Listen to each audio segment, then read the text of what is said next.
Tem uma página que está hopi importante, den fule documento aqui não, e essa é ora na página 7, na qual me quer referir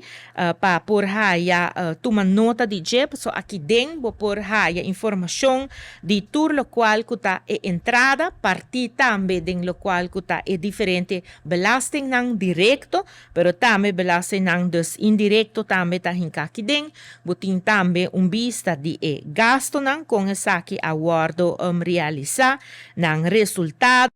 Pero também ora nanang taduna na final que cotabira e resultados nos tursa tem norma também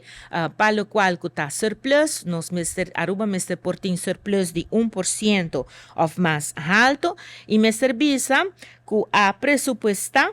1.4, pero nós estamos na final de dia, governo acera com 2.7%, den lo qual está e surplus de país aruba que está equivalente na 183 milhões florin. Pois está tem resultado melhor que a primeira e nós a cumpre também ora enanco e norma desde 1%, dus nós está arriba,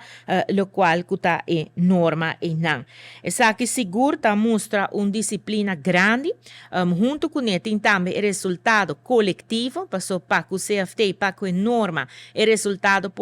coletivo, mas está mais que 1%, e nós estamos com essa aqui, está ser orinang na 4.1%. Dus, o qual está a execução, e parte maneira bisa com a riba e manejo para por lograr cumpre com a norma ng may servisa ku 2023 tao um ano den qual ku a logra pa baja e debe para cumprir assim com o qual que te caminha que nós escolhe para baja e debe